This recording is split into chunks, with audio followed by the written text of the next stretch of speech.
Satu, mau infak subuh. Dua, kulihat teras dakwah. Tiga, hubungi adminnya. 1, 2, 3. Wah, ternyata infak subuh gampang banget.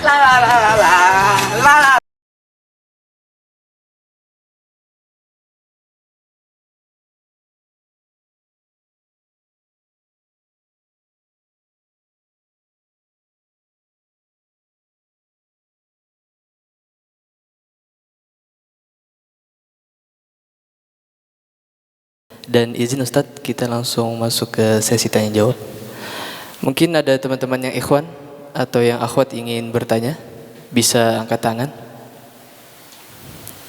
Dari teman-teman yang ikhwan, ada yang ingin bertanya?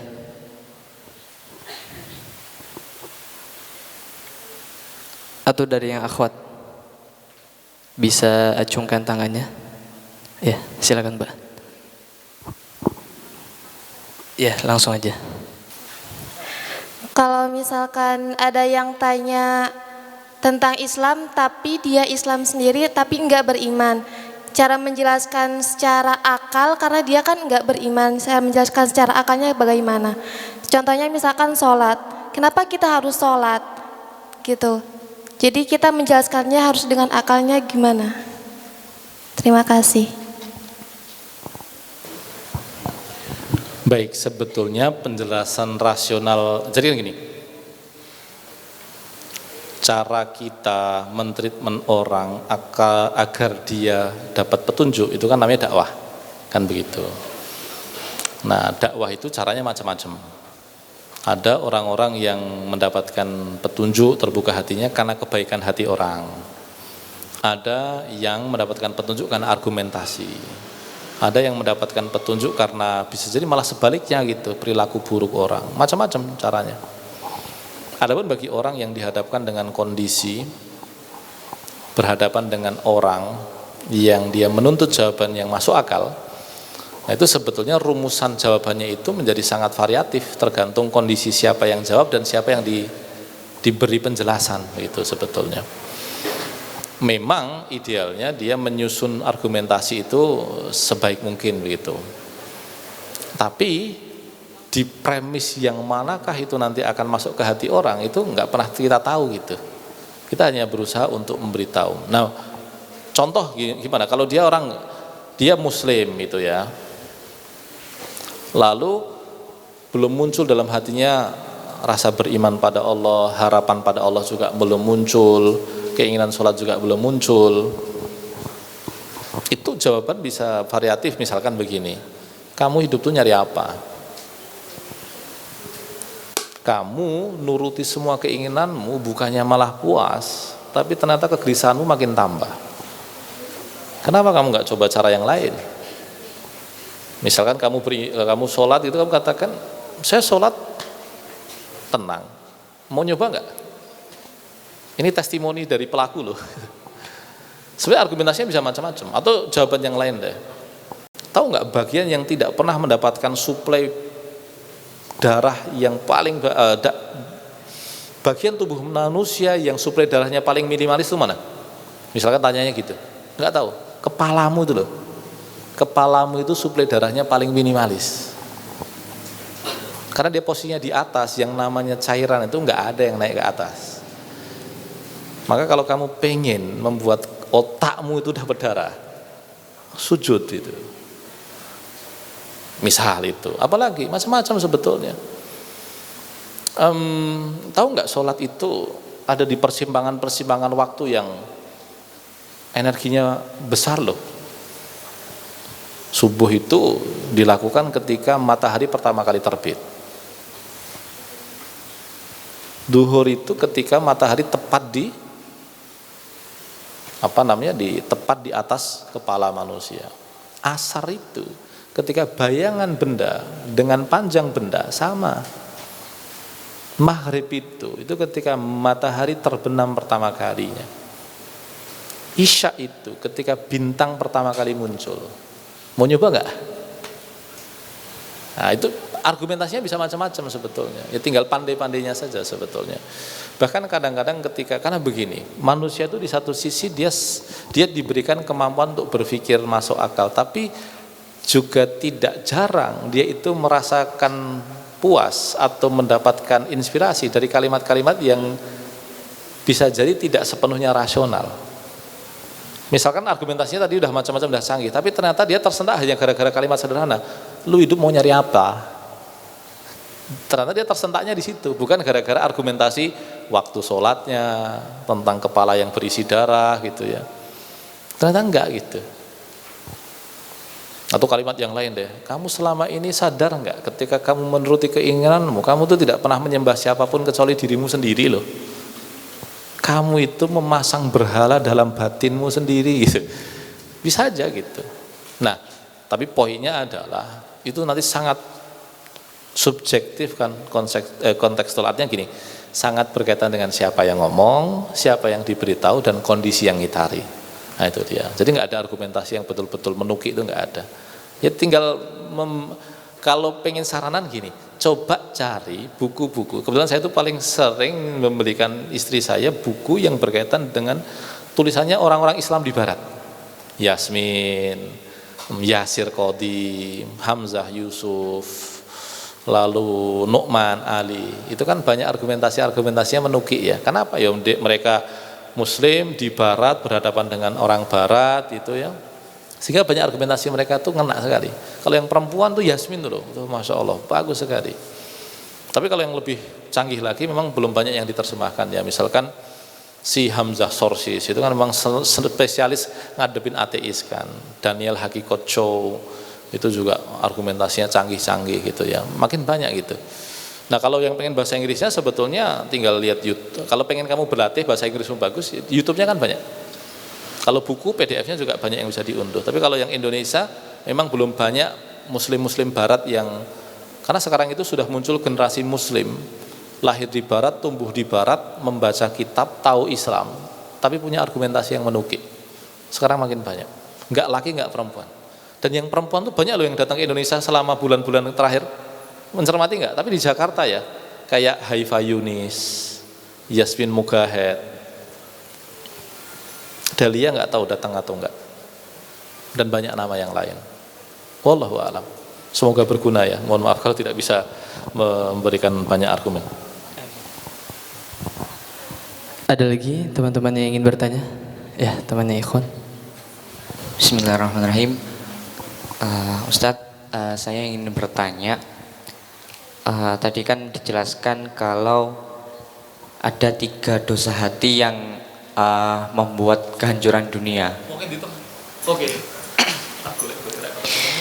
Ada sombong, ada kerakusan, dan ada kedengkian.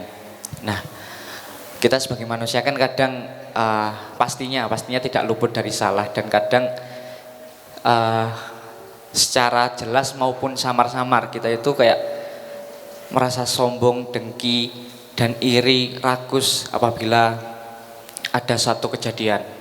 Jadi semisal kita kalau berhasil mendapatkan sesuatu secara nggak langsung kayak tipis-tipis samar-samar, tapi kita merasa sombong, atau kita melihat teman atau orang lain yang mendapatkan nikmat yang lebih besar, kita menjadi iri, hasud. Nah, yang ingin saya tanyakan, kira-kira bagaimana ketika kita sadar bahwa kita sedang merasakan kesalahan tersebut, itu bagaimana cepat-cepat untuk menata hati dan pikiran yang sekiranya itu bisa menekan dan memangkas habis rasa-rasa yang seperti itu, Ustaz. Terima kasih. Baik, inti jawaban dari pertanyaan antum itu kan yang merupakan inti pokok bahasan tazkiyatun nufus sebetulnya. Nah, kan ayatnya kan jelaskan qad alhamaha fujuraha wa taqwaha. Jadi memang jiwa kita ini sudah punya 2 kecenderungan alamiah itu. Pengen soleh tur yo nganggo males ya kan, pengen dosa tur kok wedi neraka itu kan. Kuwi kan gawan toh.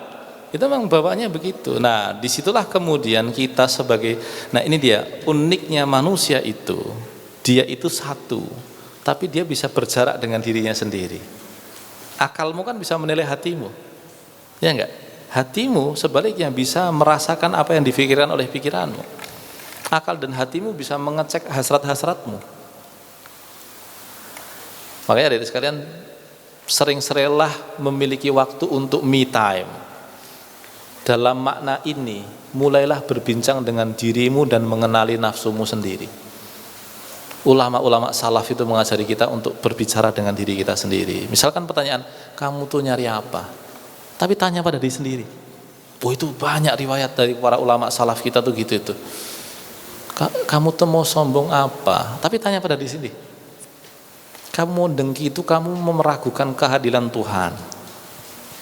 Misalkan lah kita mau kita pakai akal kita untuk menghancurkan argumentasi kedengkian ya. Misalkan gini, kamu mau nuduh Allah nggak adil. Kamu mau nuduh Allah itu salah naruh rizki. Kamu nggak mikir bahwa orang itu punya kesalihan yang tidak kamu lihat. Kamu yakin bahwa amalmu itu cukup. Nah, itu contoh argumentasi sederhana untuk menghancurkan nafsu kita tuh gitu. Tentang sombong. Lu mau nyombong, sholatmu sepiro? Orang soleh dulu sholat 300 rakaat. Kue subuh we telat itu. Itu misalkan. Kamu mau berbangga dengan ilmumu. Enggak ada matan yang kamu hafalkan. Mantan kamu hafal, matan kitab enggak ada yang hafal gitu ya. Banyak sebetulnya. Jadi akal itu berguna untuk menghancurkan ego kita sendiri. Dengan catatan kita mengambil jarak dari ego dan nafsu kita. Tapi begitu kita lalai, hanyut, akal ini malah akan membenarkan kesombongan kita, membenarkan hasrat kita, membenarkan kedengkian kita. Itulah seni tazkiyatun nufus itu di situ. Maka hadirin sekalian, kalau sudah belajar ilmu-ilmu Islam, fikih itu ada batasnya. Kamu tahu cara wudhu yang benar, udah tahu dalilnya, udahlah kamu gak usah belajar perbandingan, gak penting itu. Orang mau caranya beda gak masalah, yang penting kamu udah tahu dalil, selesai. Gak hafal gak apa-apa, oh ini dalilnya gini, selesai. Tapi bahasan tazkiyatun nufus itu sampai mati kita butuh. Kita perlu mengulang-ulang argumentasi tentang ngapa kita harus sombong, ngapa kita harus dengki, ngapa kita harus rakus. Itu kalau penjelasannya global. Kalau mau detail, salah satu kitab yang strukturnya paling rapih, paling indah tentang jiwa kita tuh ya Ihya Ulumuddin itu. Ihya itu kan 4 jilid. Disebut dengan rubuk seperempat pertama, seperempat kedua, seperempat ketiga, seperempat keempat. Masing-masing rubuk itu 10 kitab atau 10 bab. Nah, di perempat yang pertama itu tentang ilmu, akidah, lalu kemudian makna-makna batin dari wudhu kita, sholat kita, zakat kita, puasa kita, Quran kita, zikir kita. Nah, dengan bahasan seperti itu kita jadi tahu bahwa satu, cari ilmu itu bukan untuk ijazah. Cari ilmu itu bukan untuk kesenangan, tapi cari ilmu itu untuk memandu diri sendiri. Yang kedua, ilmu yang paling pokok adalah ilmu yang menjelaskan hubungan kita dengan Tuhan. Siapa Tuhan, siapa diri kita. Yang ketiga, kita jadi tahu makna-makna batin dari apa yang kita lakukan. Kumur itu bukan sekedar kita berkumur, ada ampunan terhadap mulut kita. Kita membasuh wajah kita bukan sekedar mencipratkan air di muka kita, ada ampunan atas mata dan telinga kita.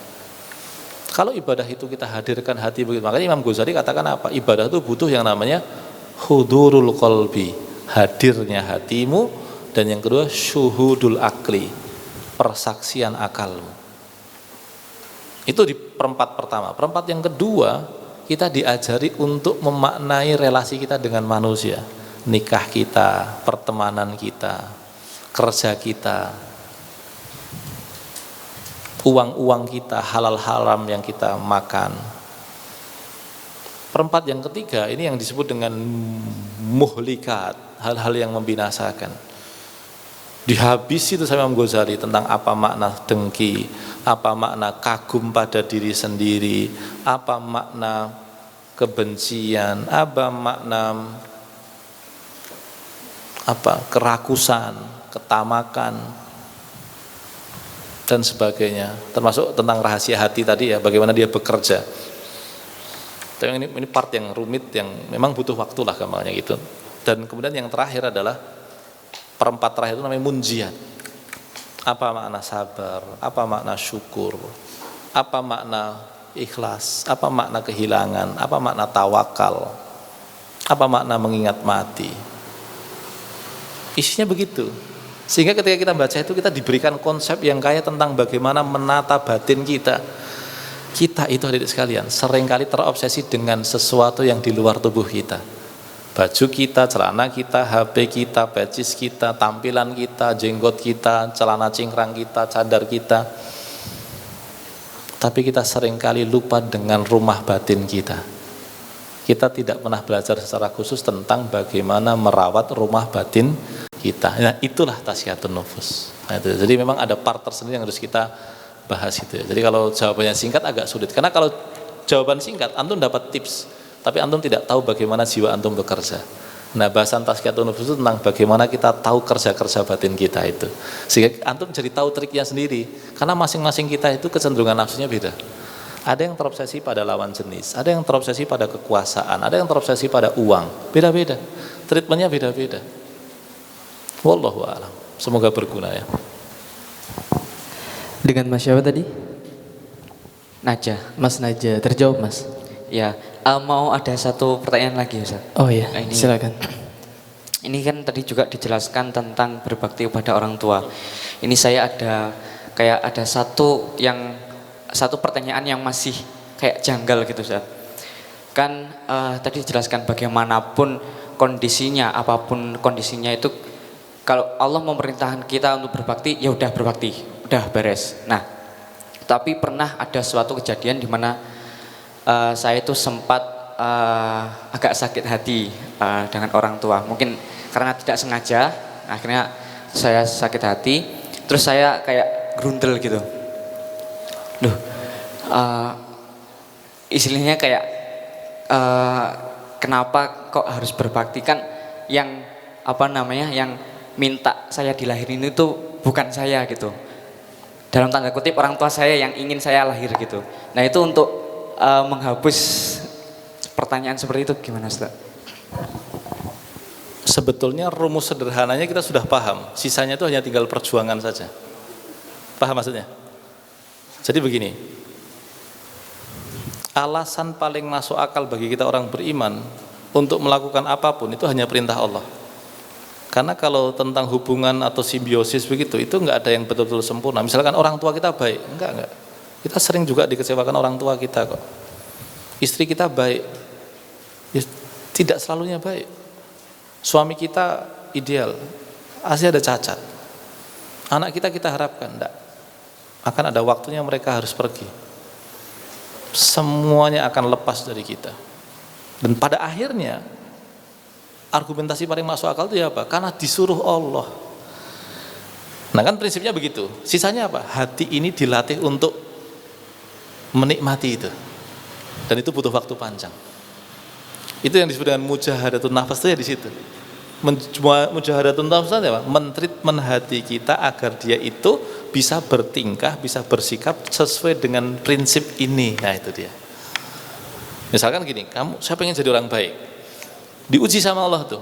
Dikirim orang yang pinjam dulu 100 itu ya. Itu dia. Atau kamu pengen baik. Orang tuamu tiba-tiba memaksa kamu kerja di tempat tertentu atau kuliah di tempat tertentu. Atau kamu pengen jadi orang baik, tiba-tiba sahabatmu nikah sama orang yang kamu taksir gitu. Kamu pengen jadi orang baik, istrimu ternyata sering gagal untuk masak-masakan yang kamu harapkan itu. Kamu pengen baik, ternyata suamimu disenangi perempuan banyak itu. Mending dibanding senangi laki-laki banyak kan mah bahaya tuh. Tapi apapun itu pada akhirnya kita akan betul-betul baik ketika kita tidak berharap kebaikan dari mereka kan.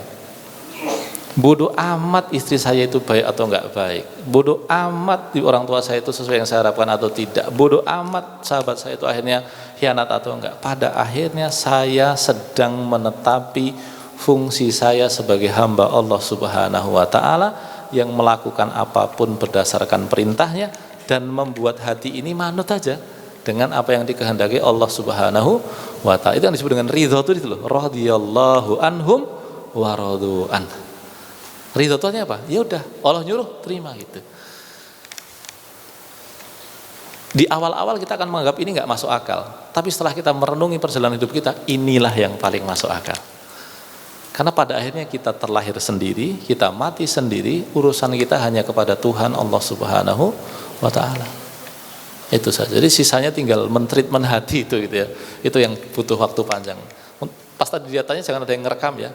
Nanti ada kayak ibu-ibu, bertanya kemudian saya diceraikan suami saya gitu. Ini ada orang nganu malah diumbar-umbar, kacau. Wallahu a'lam. Semoga berguna. Gimana Mas Danja? Bisa terjawab? Alhamdulillah, terima kasih Ustaz. Jazakumullah. Ada lagi teman-teman yang ikhwan atau yang akhwat? Gak ada? Kalau nggak ada, langsung kita masuk ke sesi terakhir Ustaz penutup. Nggak ada lagi teman-teman ikhwan atau akhwat? Oke.